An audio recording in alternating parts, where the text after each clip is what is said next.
Halo Sobat Bola, apa kabar? Semoga semua dalam kondisi sehat Baik, selalu. Amin ya. amin. Indonesia FIFA Matchday melawan Argentina usai sudah dan hasilnya Indonesia dikalahkan 2-0 oleh Argentina dan menurut saya keren sih. Ya, Walaupun kalah 2-0 keren. Bro Ipung, gimana betul. nih laganya, Bro? Sebetulnya sih kalau kita melihat pada peluang siapa yang menang, kita juga sudah punya prediksi sebetulnya bahwa Mhm. Argentina akan jadi pihak yang menang gitu loh. Mhm. Cuma dalam proses untuk mencari kemenangan melawan Indonesia, ternyata Argentina bermain sangat-sangat serius. Mhm. Terbukti dari mulai babak pertama, begitu peluit dimulai oleh wasit, itu pemain Argentina sudah melakukan pressure-pressure yang sangat ketat Mhm. terhadap pemain Indonesia yang saat itu berusaha melakukan build up serangan. Mhm. Jadi terlihat sekali bahwa Argentina takut sekali kecolongan oleh Indonesia, gitu loh. Karena saya pikir juga ada betulnya juga apa yang diterapkan oleh Scaloni, pelatih Argentina. Mereka ingin mengcopy paste ya permainan ketika Argentina melawan Australia. Hmm. Baru 70 detik mereka sudah menciptakan gol. Hmm. Dengan mereka sudah menciptakan gol, artinya kan mereka mungkin akan berasa lebih nyaman gitu Ya, loh. ya. Berbeda dengan di apa pertandingan kali ini.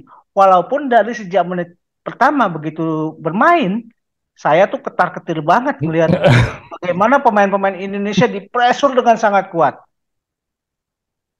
Walaupun memang ada ini ya beberapa kali yang terjadi peluang-peluang Argentina yang sebetulnya juga cukup bagus tapi masih bisa juga dimentahkan oleh Elkan Bagot yang melakukan apa blocking dengan sangat bagus ya. Mhm. Padahal kalau nggak ada blocking Elkan itu pasti masuk gitu loh. Hmm. Dan Hmm. kredit memang yang saya lihat ya ke semua pemain dari mulai kiper, kemudian lini belakang, lini tengah terutama ya dari mulai kiper, belakang dan tengah ini bermain sangat bagus ya. Saya Hmm. juga memang bukannya tidak mengapresiasi apa yang dilakukan oleh Rafael Struijk dengan Dimas. Mhm. Cuma masalahnya intensitas serangan dari Indonesia kepada Argentina itu juga kan Ya, sudah bisa di ini ya dimentahkan di lapangan tengah. betul. Jadi memang ekstra keras yang banyak dilakukan oleh pemain-pemain kita di lini tengah, lini belakang Belakang. dan kiper. Ya.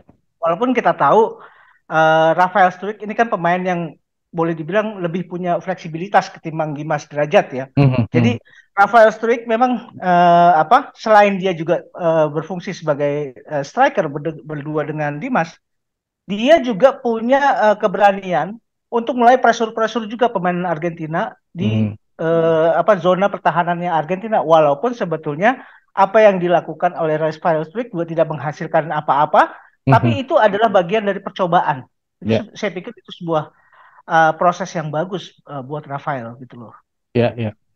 Kita ini dulu ya, ke gedenya dulu ya. Dengan Mm-mm. hasil kalah 2-0 ini, Indonesia kecewa nggak, Bro? Saya sangat sangat mengagumi ya bahwa Indonesia hanya bisa dikalahkan oleh Argentina yang bermain serius sejak menit awal hanya kebobolan 2 gol. Hmm. Dan dalam pertandingan ini pun Indonesia bukan tanpa peluang. Ya. Indonesia punya dua peluang yang sangat bagus. Peluang pertama ketika Dimas Derajat dari sisi kiri pertahanannya Argentina bisa lolos, Ya. dia cutback, di situ ada Ivar Jenner yang melakukan pressing. Mhm. Sayang yang dihadapi adalah Emiliano Martinez ya. Salah seorang kiper, mungkin saat ini Emiliano Martinez dianggap sebagai salah satu kiper terbaik dunia. Mhm. Itu bisa digagalkan. Kemudian di babak kedua, ketika Arhan menggantikan Sen Patinama, di situ Indonesia lebih punya opsi untuk melakukan serangan, untuk membuka peluang. Mhm. Opsinya adalah lemparan throw Ke in dalam. dari Arhan. Mhm. Dan ternyata throw in-nya Arhan ini memang menakutkan, bro.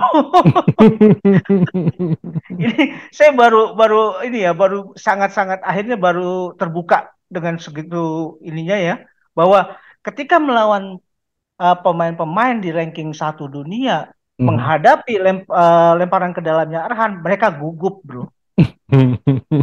Elkan bisa menyambut lemparannya Arhan, disundul. Di situ lagi-lagi Martinez yang berdiri di bawah gawangnya Argentina, bro. Dia bisa melakukan tip sampai bolanya akhirnya bisa dia mentahkan gitu loh, bro. Iya, iya. Dan ini kan sebuah langkah yang bagus ya. Mhm, Dan kita pun juga secara jujur mengakui bahwa ini adalah pertandingan yang sangat-sangat bagus buat pemain-pemain kita. mhm, Pertama, mhm, ya itu tadi bahwa Argentina menghadapi Indonesia ternyata mereka bermain sangat serius. mhm, Yang kedua, turunnya pemain-pemain yang baru dinaturalisasi. Dan ini kan juga untuk memperlihatkan sebetulnya potensi apa yang mereka miliki. mhm, Kita lihat di pertandingan pertama Rafael Struijk begitu bagus. Di pertandingan kedua, walaupun Saint Patinama juga belum menunjukkan kapasitas yang seperti yang kita harapkan, di situ juga Saint Patinama tidak ke ini ya, tidak kedodoran banget gitu loh. Dia mhm, masih bisa menutup daerah ruangnya ya, supaya mhm, tidak bisa dieksploitasi. Kemudian Ivar Jenner, ketika dia melawan Palestina, dia tidak punya menit bermain yang lebih banyak. Tapi di mhm, pertandingan ini dia bermain hampir full ya, boleh mhm, dibilang. mhm, Dan dia juga bisa menciptakan peluang. Dan sebetulnya apa yang saya analisa ya mengenai kehadiran Ivar Jenner, mhm, saya kan pernah bilang bahwa Ivar Jenner kemungkinan akan diplot sebagai suksesornya Mark Locke. Dan mhm, itu bisa kelihatan. Jadi mhm, dalam hal ini, karena Mark Locke lebih punya pengalaman dalam membaca, dalam reading the game, mhm, Mark Locke lebih banyak berperan sebagai gelandang bertahan. mhm, Dia bahu-membahu dengan Jordi Amat di tengah, mhm, gitu loh. Jordi Amat di tengah, kemudian dia juga dengan Rizky Ridho, dia juga ini ya punya punya chemistry yang bagus, Mark Locke mhm, terutama. mhm, mhm. Kita lihat bagaimana perkembangannya Asnawi. Asnawi Wah, ini bermain luar gila ini. biasa. Gila banget. Keren. Gila, gila. Memang di barisan belakang yang sangat menonjol sebetulnya dua pemain, Asnawi dengan Elkan. Elkan Hmm, lagi-lagi ternyata bisa menunjukkan dia berkembang dengan sangat bagus. hmm, Pengambilan posisinya bagus. mhm, Kemudian dia juga tidak kedodoran ketika menghadapi pemain Argentina dan dia ternyata sangat punya kreativitas dan punya ini ya kecepatan untuk memblok tendangan-tendangan dari pemain-pemain Argentina itu, bro. mhm, mhm. Bro, ini kan kalau dari awal lah kita bahas ya, di babak pertama ini kan Indonesia sering dikurung nih. Ya, Apakah memang sengaja nih Sintayong meminta pemainnya untuk bertahan dan untuk apa namanya menilai dulu nih kekuatan Argentina seperti apa sih? Dan Indonesia nah, bisa nggak bertahan? Apakah seperti itu atau gimana, bro? Karena kan kalau dibandingkan dengan di ya, babak kedua lebih lebih apa Indonesia punya lebih banyak serangan lah gitu. betul. Sepertinya gini, kalau kita lihat dari apa strategi yang diturunkan STY, formasinya Mhm, itu kan formasi 4-4-2. mhm, Formasi 4-4-2 sebetulnya formasi yang disiapkan untuk melakukan intensitas serangan yang lebih sering. mhm, Cuma persoalannya ternyata Scaloni yaitu tadi dia pengen segera menciptakan gol di menit-menit awal. Jadi mhm, begitu peluit berbunyi, langsung pemain Argentina tuh melakukan covering mhm, dan melakukan pressing yang sangat kuat di daerah mhm, pertahanan Indonesia. mhm, Itu yang juga sangat mengkhawatirkan sebetulnya. mhm, Karena akhirnya ketika build up serangan dari bawah itu tidak bisa efektif, mhm, karena mereka sudah dipressure begitu kuat oleh pemain Argentina, mhm, yang dilakukan dengan sangat terpaksa sebetulnya itu adalah mhm, bola lambung gitu loh. mhm, mhm. Nah, cuma bola lambung itu kan lebih mudah untuk ini ya Diantisipasi. diantisipasi. Nah, em, itu pun akhirnya karena itu adalah sifatnya katakanlah sporadis ya, apa Mhm, yang dilakukan tendangan-tendangan dari gawang menuju langsung ke depan, mhm, akhirnya itu tidak dilakukan lagi mhm, dan kemudian kembali ke pola yang semula. mhm, Artinya build up serangan harus dilakukan tetap dari bawah. mhm, mhm, Walaupun di situ juga sepanjang babak pertama memang build up serangan dari bawah ini tidak terlalu kelihatan ya, berbeda dengan yang di babak kedua gitu loh. mhm, Babak kedua ketika mungkin ya Indonesia dan STY juga sudah bisa membaca Apa yang akan dilakukan oleh Argentina? Antisipasinya seperti apa? Anti teorinya seperti apa? Itu kemudian yang dilakukan STY dengan tetap mengandalkan pola serangan dari build up bawah. Dengan catatan bahwa kalau build up serangan di bawah harus dimulai dari bawah, semua pemain harus siap menjaga posisi yang berdekatan, Ya, jangan terlalu jauh. ya. Ya, Oke, cuma bro. lagi-lagi itu ya yang kita hadapi Argentina ya susah juga Ya, bro. sebetulnya.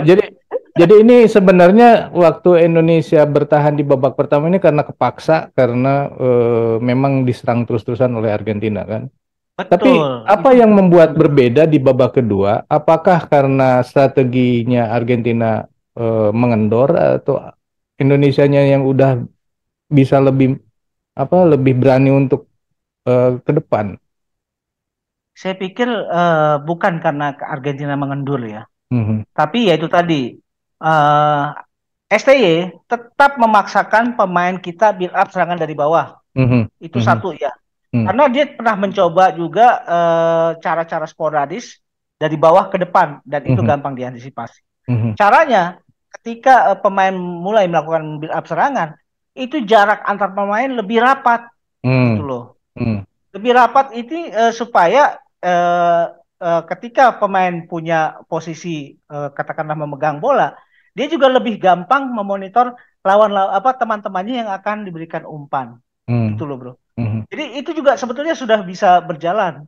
mhm, Walaupun ya lagi-lagi karena Argentina adalah tim yang sangat berpengalaman, mhm, pengalaman secara individu, pengalaman mhm, secara tim, mereka mhm. jauh di atas kita. Ya. Ya mau nggak mau itu juga tidak bisa berjalan dengan mulus-mulus banget gitu loh, Bro. Ya, ya, betul. Nah, bro, dari semua pemain Indonesia yang berlaga nih, kan ini kan ditonton oleh banyak negara ya, nggak cuma di Indonesia nih. Ya, Ini yang kelihatan lah pemain Indonesia ini yang keren lah mainnya di laga ini. Siapa aja, bro? ya memang sebetulnya ya semua pemain ini menonjol gitu loh, Bro. Hmm, Semua pemain yang turun, mhm, terutama saya melihat pada formasi 11 pertama mhm, plus dengan Arhan mhm, gitu loh. 11 pertama dengan Arhan itu memang apa pemain-pemain yang ini ya secara kapasitas mereka bisa keluarkan semua potensinya. Tapi hmm, memang ada peran-peran yang menonjol karena peran yang menonjol dari pemain-pemain tertentu yang terutama berada di lini belakang ada di Asnawi dengan Elkan.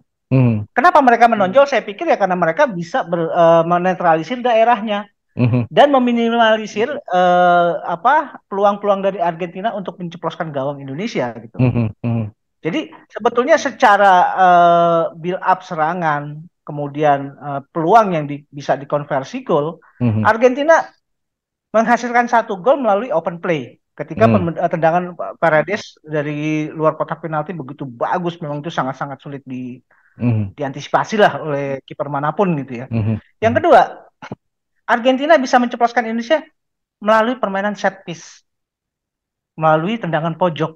mhm. Artinya ketika permainan terbuka Argentina juga sebetulnya Ya, bisa juga diantisipasi. ya, Sama betul. sebetulnya dengan Indonesia Ya, peluangnya. ya, Indonesia melalui permainan open play bisa menghasilkan peluang melalui Ivar Jenner ya, yang bisa dimentahkan oleh Emiliano. mhm, Melalui throw in, set piece itu juga melalui sundulan Elkan Bagot. ya, Tapi sayangnya juga bisa dimentahkan. mhm, Sebetulnya dari sisi peluang dan bagaimana skemanya itu hampir-hampir mirip ya bahwa mhm. peluang-peluang yang dihasilkan dari kedua tim ya bedanya cuma Argentina bisa mengkonversi peluang. Indonesia digagalkan Martinez gitu aja bro. Saya sebenarnya kagum sama Asnawi, itu luar biasa banget ya mainnya. Main di belakangnya bagus, main ke depannya juga bagus. Kemudian Arhan Ya, dengan lemparannya dan juga beberapa kali dia melakukan serangan juga bagus kalau menurut saya. ya, Kemudian yang menarik betul. adalah Marcelino juga, itu keren itu main. Nah, Bisa dia ini menghadapi pemain-pemain Argentina ini. dan perlu Bro Eri ketahui ya. Mungkin Marcelino adalah pemain Indonesia yang paling sering dilanggar oleh pemain Betul, Argentina. betul, betul. Selalu Nah, dilanggarnya dia bukan beberapa cuma kali, oleh satu ah, pemain, kadang-kadang dua pemain iya, gitu kan. Iya, iya, itu sebetulnya pelanggaran-pelanggaran yang dilakukan oleh pemain Argentina itu bukan tanpa kesengajaan, betul. itu ya. Itu semacam professional foul untuk mendelay permainan Indonesia. Mhm. Karena ketika katakanlah Marcelino bisa lepas, dia punya opsi untuk memulai build up serangan. Mhm. Jadi yang dilakukan oleh pemain Argentina yaitulah kecerdasan pemainnya dan pengalamannya terutama. Mhm. Mhm. Begitu melihat potensi bahaya dari Marcelino, mereka melakukan professional foul, Ya, disengaja sebetulnya gitu ya loh, bro. betul. Tapi kesan disengajanya itu tidak kelihatan. Cuma Ya, memang kelihatan sekali bahwa Marcelino ini beberapa kali dilanggar hanya untuk mendelay permainan Indonesia. ya, ya, ya. Itu tiga sih kalau menurut saya pemain yang keren. Tapi kiper juga keren sih, bro. Bagus.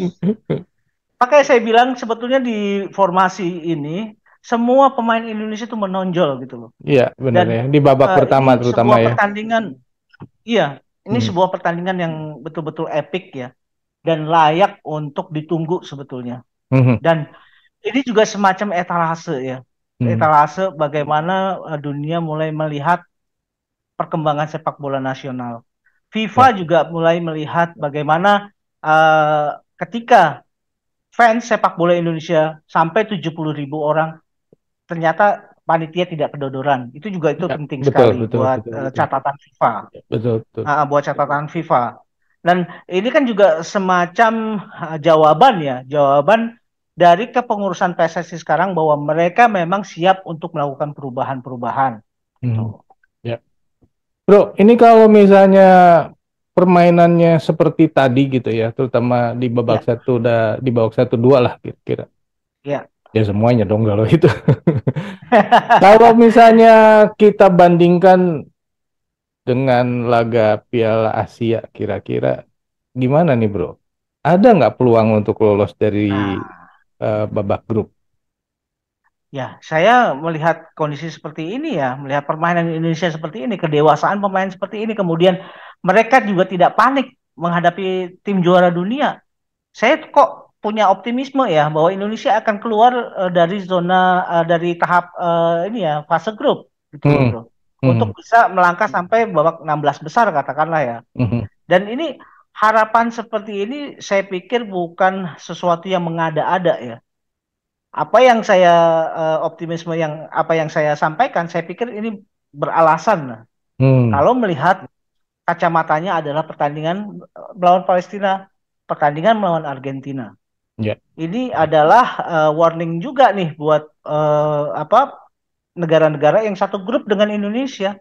Mereka sudah mulai Vietnam. berhitung ini. Salah satunya Vietnam, Jepang.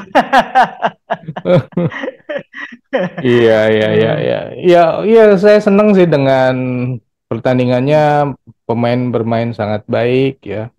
Walaupun ya, hasilnya tidak menang, tidak seri juga. Tapi ya, bolehlah mereka sudah menunjukkan kualitas Indonesia yang keren lah kalau menurut saya. Keren-keren banget. betul. Dan Oke. ini yang saya kagumi juga bahwa ketika Indonesia dikurung habis oleh pemain Argentina, pemain-pemain itu tidak memperlihatkan panik yang berlebihan. Panik Hmm. sih iya, tapi tidak Hmm. berlebihan dan masih dalam kontrol. Hmm. Itu yang paling penting ya. Kemudian saya juga bagaimana melihat perkembangan fisik pemain. Hmm. Fisik pemain juga berjalan dengan bagus. Ketika permainan sampai 90 menit itu juga pemain Indonesia tidak pernah kedodoran. Ya. Kemudian bagaimana kekuatan dari bodi bagian atas ya pemain Indonesia Hmm. kita ketika harus bertabrakan dengan pemain Argentina. Cuma memang ada beberapa catatan yang harus dan semestinya memang dikembangkan lagi Hmm. untuk melihat pada perkembangan fisik pemain Indonesia.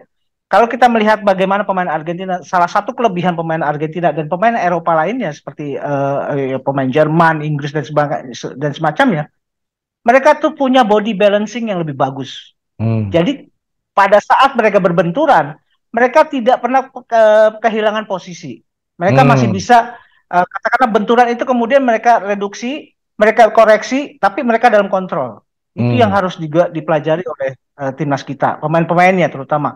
Hmm. Bagaimana mengembangkan keseimbangan tubuh ketika bertabrakan, katakanlah memang kuat, kita bertabrakan kuat, tapi kita kehilangan kontrol, Hmm. gitu loh. Ketika pemain Argentina bertabrakan, mereka memang mental juga, tapi mereka bisa masih mengontrol fokus tetap ke bola. Jadi Hmm. mereka juga bisa melakukan koreksi untuk melakukan tindakan selanjutnya gitu loh, bro. Ya, ya, ya, ya. Ya itu masih jauh kelihatannya ya kalau fisik ya. Tapi kan bisa digembleng kalau misalnya dalam waktu 6 bulan Bisa, ke depan masih bisa. bisa, bisa. Hmm.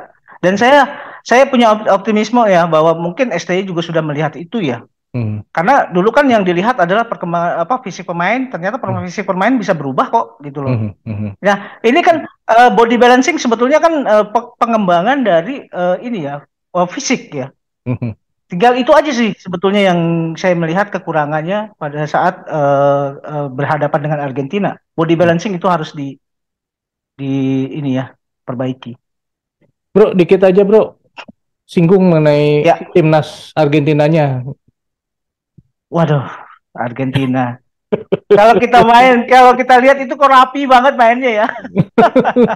Dan Dan semua pressingnya itu gila pergerakannya, loh ya kalau menurut saya. iya, Pressingnya gila. gesturnya Indonesia gila. sering lepas terus.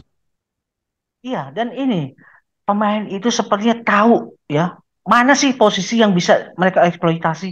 Jadi Hmm. tidak ada satu ruang pun yang mereka tinggalkan dan mereka tidak berusaha untuk masuk. Ya, ya benar. Semua mereka coba Ya, gitu loh. Dan ya. kalau kita lihat sebetulnya pergerakan yang dilakukan oleh pemain-pemain Argentina itu memperlihatkan bagaimana mereka bermain dengan cara-cara yang efektif. Tidak perlu banyak berlari sebetulnya. Hmm. Hanya memanfaatkan ruang-ruang kosong. Ya. Pemain yang bebas, katakanlah ya, yang bebas itu berusaha untuk mulai mencari pergerakan tanpa bola, mengisi ruang-ruang yang mereka bisa katakanlah eksploitasi. Mereka ketika mereka mendapat umpan itu yang bisa menjadi peluang, Hmm. gitu. Oke, Sobat Bola, itulah obrolan kita mengenai laga yang baru saja usai Indonesia dikalahkan Argentina, juara dunia dengan skor 0-2. Anda bangga nggak? Saya masih bangga lah dengan Betul, permainan bro. seperti ini ya. Sangat-sangat Anda membanggakan. bangga nggak? Silakan tulis di kolom komentar. Sekian dulu obrolan kita. Kita lanjut di video yang akan datang. Sampai jumpa. Bye. Thank you, bro.